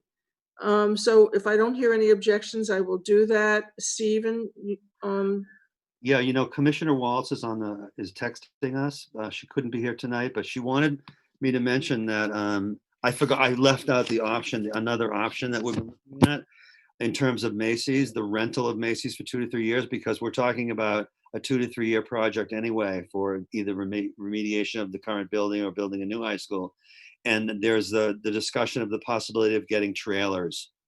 And there would be quite a few trailers that we would need. And they would probably be located on the baseball field, although Claire Wool's been driving around the city with her camera, potentially scouting out alternate places for these trailers to be put. But that's the other alternative site location for the long-term classrooms it's much more expensive, and that's what we're concerned about a little bit. But right now, I forgot to mention that possibility as well. That high school classes being held in trailers placed somewhere in the city. Brian, I see your hand. Yeah, I did share that I've spoken directly with Tom Peterson about this, with several parents who are very outspoken and active around the issue of the high school closure, as well as directly with Superintendent Flanigan and Commission Chair Wool. So just to be clear with Polly and Stephen, there is I think a consensus. Everyone's not necessarily speaking up together with one voice. I think that's what we need to be doing, but we do need advocacy from City Hall, really, with the Agency of Education to find a path forward. And I think the health department needs to be very much engaged in that process. So I suggested there be some temporary mitigation strategies that would allow for at least some portions of the building, perhaps if it passes the air quality testing, to be used. And I had a specific strategy for doing that. But having said that, I just want to point out that in addition to the $70 million bond, we have a $19 million bond that was approved for pre-K.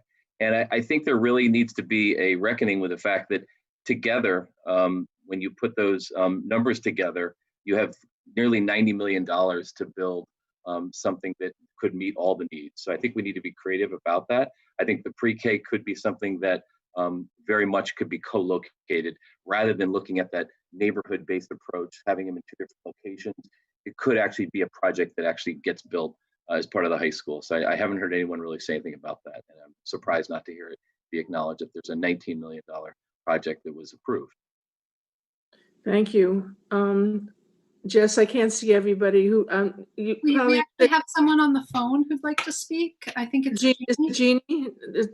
Polly, is it Jeannie that you said wanted to say something? Okay, go ahead.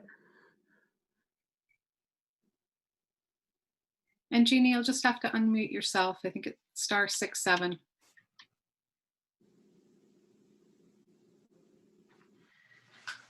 Thanks, guys, for letting me in. Sorry, I'm not Zooming through my laptop. Yeah, I just want to echo everything that Polly and Stephen said. And I think what I really want to weigh in on is that whatever alternative space we have might also be a flex space for other schools that might need, IAA also needs to have some construction done. I think that we're, as a district, looking at lots of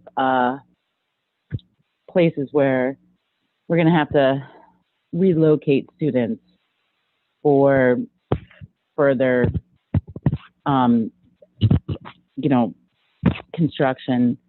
But as far as something that Brian mentioned, and this idea of needing more money to do whatever we need to do at the high school, there is a possibility that we should really look to our state to enter into a lawsuit against their, the company that initially created these PCBs. There's a school in New Hampshire who actually successfully sued them for the monies to remediate PCBs from their schools. So this is such a larger issue. I know that I see teenagers not going to school every day.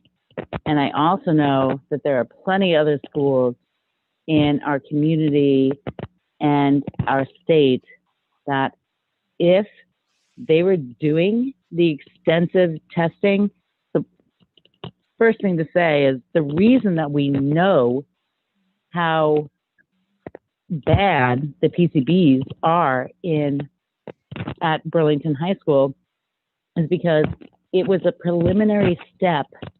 This testing was part of the re-envisioning project. So for all of the schools out there that aren't digging up their soil and planning a renovation, the EPA is not asking them to test for these things. But I can assure you that there are plenty of schools out there that are currently dealing with the same situation. They just don't know it. This is a statewide problem. I'm sure this is a national problem. So as much as this is so unfortunate, I'm hoping that the Burlington School District is going to spearhead some kind of effort to bring light to this obvious health concern, not just for our state, but for our nation. Anyway, I'll stay on the line for questions. Thank you very much. Are there some questions? We're running a little behind, but I will entertain some. Okay, I'm gonna just say one thing, Stephen, if you do put people in the Macy's building as a downtown resident, I think I would want the same level of testing that you would do at UVM. So you have to consider that and the cost of going to Macy's as well. And my personal opinion has been for a long time that we should tax ourselves and get a new high school. That's just the way I feel about it. I think it would be simpler and cleaner. Okay, anybody else before we leave this topic? Do you see anybody? No, thank you very, very much. I don't think there's such a thing as too much information on this subject. So I appreciate the openness of all the presenters, and we're going to move on. I've had a suggestion which I agree with, since Markowitz was bumped from the agenda last time. We're going to put the Racial Justice Alliance in front of the presentations from our representatives. Are there any representatives who really object to that right now? Will you be able to stay? I hope so. Are you okay with it? Great, super. So Mark Hughes, you're on, and welcome.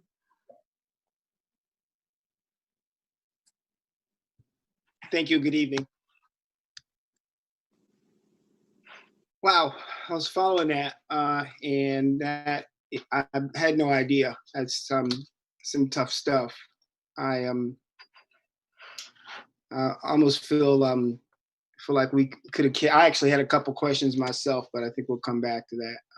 I don't have any kids in the Burlington high schools, but I think it's a very grave situation, and I'll be following that.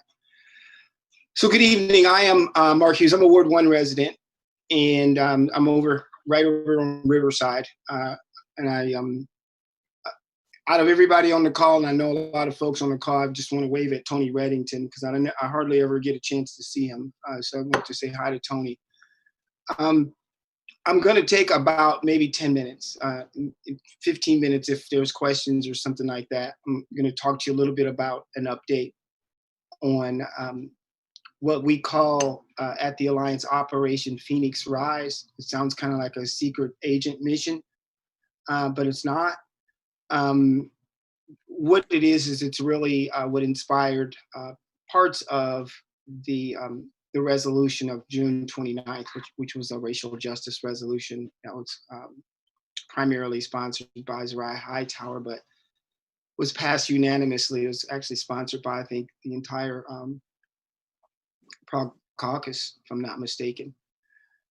So I'll take a little bit of time to go through that. I'm not, there's no ask here.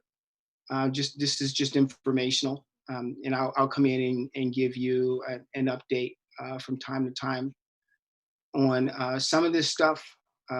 There's a lot of it. You hear some of it, and our concern is that there is a lot that's being said about what we are talking about so little, and there's very little being said about what we have so much to say. So I think that what I'll do is I'll start at the top and just inform you that part of this effort involved a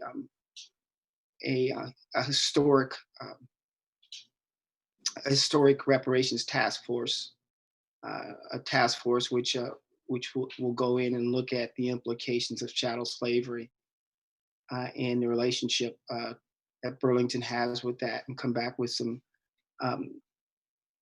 recommendations or possible proposed solutions and so forth. And that the reason why I call that historic is because well, it's never been done before. There's that hasn't happened anyplace else in any other city in the United States. I think I have a couple slides that I'll share with you as well, just to kind of keep me on track, keep me moving ahead. I'll see if I can get a one or two of them up while I'm talking to you. So the first meeting was last evening. They will be meeting, I believe, again on the 25th, if I'm not mistaken. So just follow the calendar. You'll see that. And you can also catch that on. I think 17 was there last night, if I'm not mistaken. So be on the lookout for that. Taisha Green is leading that up, and we are one of the appointing authorities. I know. The city council put somebody on there, and there's a few other appointing authorities. The other thing I'll tell you about just for updates is just to want to make you aware that there is a declaration of racism as a public health crisis. That work is still going on. You probably saw that happen probably sometime around July timeframe. There are about maybe at least 2 or 3 dozen organizations ranging from the Chittenden County Regional Planning, the Department of Health, the University of Vermont Medical Center, and the list goes on, taking a close look at those determinants, those health-related determinants that are being driven out and or are driving racism, systemic racism, impact on folks in our communities. Looking at some priorities, I'm working with the mayor. I'm looking over at the big whiteboard right now, just to keep me honest. I know we're kicking around economic empowerment and wealth, racial disparities, and land and housing access, cultural empowerment, mental wellness, as well as clearly COVID relief rather. But I just want to make you aware that we are wrestling with that. It is a formidable wrestling match, to say the least, just to herd the cats and also get everybody dialed in. But all of these organizations have made significant commitments for anti-racist agendas and have agreed to come in and work together in a format whereby collectively we are moving the ball, and this is across the county.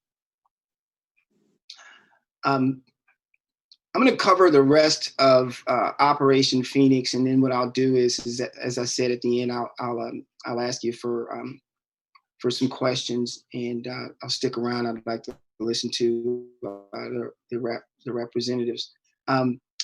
Yeah, just talking about that mission, transforming the lives of Black and Brown people by investing in their lives and holding space for their culture, providing them opportunity and ensuring the equity they deserve to thrive. So there's a combined effort.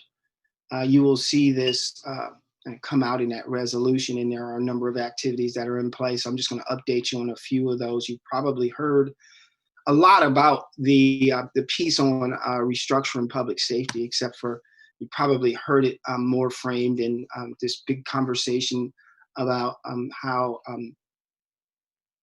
everybody just wants to get rid of the police or something like that. Okay, so there could be nothing further from the truth. That's not the conversation. There was an agreement. The council did come to terms with a 30% reduction in uniformed officers. That was by attrition. Everybody's still safe.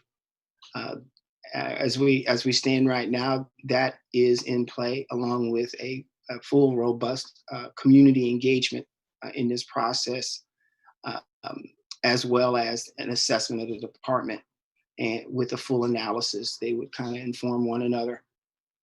So there's a couple of pieces of work that are happening kind of at the same time. Right now, we're at the tail end of closing in on the community engagement facilitator, which was placed out for RFP.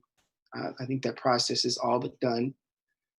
And right now, I believe, if I'm not mistaken, there's an RFP that's on its way out, that's on the assessment of the department. And this is to determine what services would be less appropriate to be delivered by the department, and the vision, based upon the vision and the values of the community. What are we going to do in terms of delivering services in our community? That's services relating to health, that are health related, as well as so-called public safety related. I think everybody understands that there are services that would probably be better suited and delivered from other areas in our community. And so I think that those are the kind of questions that are coming out. That's the analysis and the discussion that will happen in the community engagement. And again, that will feed into the assessment, and hopefully from that analysis, there would be some output that would be actionable. And I won't spend a whole lot of time on that. I'll just go straight into the cultural empowerment piece. There was, we did agree in the work that we're doing that there would be some work that would be placed towards the implementation of a cultural empowerment center in the city. This would be really focused, centered in likely hopefully the old North End or area, somewhere in areas that communities that would be most accessible to Black and brown folks, young youth. We're talking about community centers, activity centers, centers of excellence, talking about education and arts centers of excellence. A lot of programming we're also envisioning as well, economic development. So it's not enough just to talk about the systemic racism from a perspective of the interaction that Black folks have with police, but what we're talking about is implementing programming that would seek to lift their lives up as well, and enable them to focus on their own culture. So those are some of those programs, and I would say, before I go on and talk more about where that is in implementation, I'm just going to go and combine that with the secure and equal opportunity.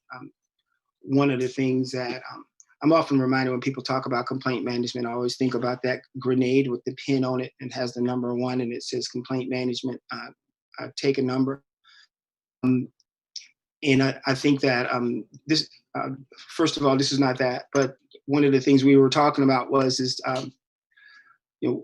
when people of color are working, when we're talking about folks who do work in the city, the few that we do have, when there are challenges that they're having, how do they resolve those things? And so I think that's part of the discussion. We're not that far down the road on that, but there's some work around minority-owned business procurement programs, as well as economic empowerment, to the extent that we'd be creating pathways for capital access.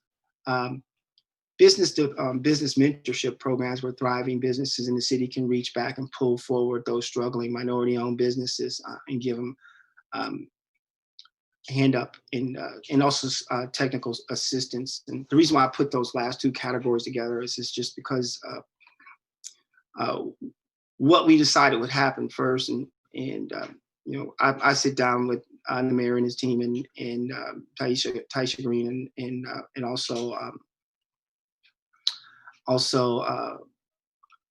Kyle Dotson and now Counselor Hightower on a weekly basis.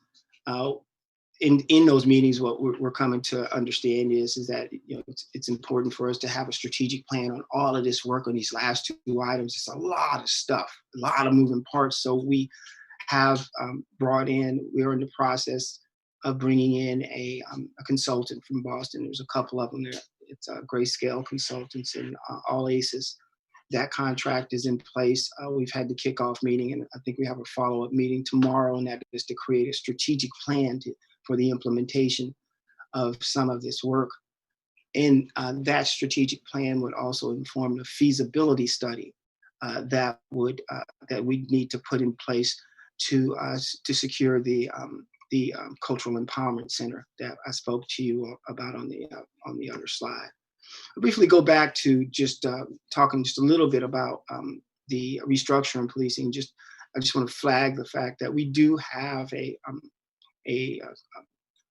joint committee of the Public Safety Committee of the City Council and the Police Commission that was formed as a result of this work, and they are working diligently to drive those plans surrounding the work on the community, I should say, the community engagement, as well as the police assessment and analysis. So they're driving that, and I think they're meeting every other week. That's probably going to lighten up a little bit. So just want to make you aware of that. And then finally, and this is where I'll conclude and take your questions, is just expanding racial equity and inclusion and belonging.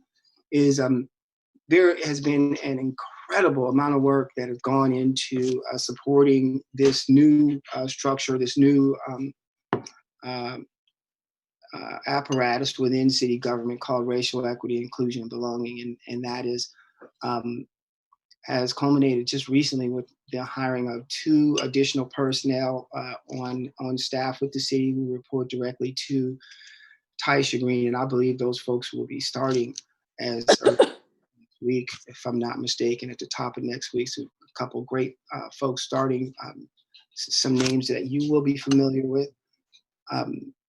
Also, investing in a training platform, technology platform that's going to be able to support the delivery and management of training, racial equity, inclusion, belonging, training across the city itself. A lot of work on the trusted voices and the rapid response teams. Those activities are in play to address the mayor's and Taisha Green's 8-point plan for the implementation of strategies that would support the BIPOC communities, specifically this would be to support them and provide solutions for them in response to the challenges that we're facing with COVID-19. So just a lot of work happening in the racial equity and inclusion and belonging department. It's always been a part of our strategy to have that inclusive in this work. I'm going to pause there, stop there, and I would just say I'm just going to skip over some of that and just see if I can take some questions, and maybe there's some. I'll leave the slide up just for a couple seconds here, and if there are any questions or comments, I can just hold out here for a minute. I'm going to be around because I'm going to be sitting around listening to the rest of the session. But if there's any questions for me, I'll take them now. Hey, Mark, as long as you're sharing the screen, I can't see the participants to call on them. So that's good because, as long as I'm sharing the screen, I can't see anything either. Okay, good. So I see a question from Tony Reddington. Hey, Tony. Yeah, hi, Mark. It's good to see you, and thank you. Just a comment related to minorities and programs that specifically change their lives. When Obamacare was passed, few people understood that the primary disproportionate beneficiaries were people who were low income and minorities. Very much so, the we just passed a resolution saying we want to get 80 units of Section 8 attached to City Place. Well, that in itself it's worth noting that Vice President-elect Harris, Senator Booker were the two primary movers behind universal Section 8 or universal provision of 30% income rents to all people, basically in a check each month. Rent Relief Act that was proposed last year. So we sometimes forget that by pushing for these units of housing assistance or getting health care on an equitable basis are also promoting the equality and equity that's needed towards minority and low-income populations. Tony, I appreciate that, and I appreciate your work. That's why I called you out when I first come on. I think if it wasn't if we weren't in this situation with the virus and I saw you over at Barrios or something like that, I hope it doesn't seem too creepy every time I sneak up on you and say, "Hey, Tony." But yeah, totally. What you're saying, just speaking to the heart of what we're dealing with is it's complex in a lot of ways, and we could talk about the construction of a capitalist system and in its origins being in genocide and slavery, and what that looks like across 401 years, and Black folks being benefactors of poverty as a result of that largely. But we've got plenty of poor white people too. And that's part of the reason why, we always say in the work we do, most Black people are poor, but most poor people are white. So there's some intersection in what it is that we're working on. And I appreciate that. And also your work on the Parkway. Thank you. Other questions, comments? We have just a little bit of time left for this, but still, if there's people who want to say something, ask Mark a question. Jessica, I can't see people, so is anybody? No, we don't seem to have anyone with their hands up. Okay, very good. Yes, Polly has a hand up. Okay, Polly. Hey, Polly. Thanks. It's not a question. I just want to thank you for the work you're doing on behalf of the Vermont Racial Justice Alliance. And I wrote down what you just said. Most Black people are poor, most poor people are white, because I'm going to be chewing on that for a long time. So thank you so much for everything that you have done in the city of Burlington. Thank you. And if I could, Barbara, very quickly, I just want to thank, I know we're running late, but I want to thank you all for allowing us the opportunity, and I will come and provide updates on other issues as they arise. We have a robust statewide initiative that's what we're going to be kicking off. We'll talk more about that maybe the next time I get a chance to see you. So thank you again, and thank you for having me. Okay, well, thank you for your presentation, and thank you for your patience with us. I'm sorry last time kind of messed up. Okay, so to our representatives, Brian, are you still here? Yes, I'm still here. Okay, we have about 15 minutes for all the presentations, so if we could just 5 minutes or less, okay? Hello. Hi, Brian. Hi, this is Brian Cina, State Representative. In full disclosure, I'm actually in the South End right now. Please don't hold it against me, but I'm visiting people in the South End, and but still wanted to be with you tonight. And I have a very important announcement that I'd like to make tonight regarding the mayoral race. I am not running for mayor. I am not running for mayor. So I have some time for us in the last coronavirus pandemic. The Facebook page, and so we encourage folks to attend those. We've been taking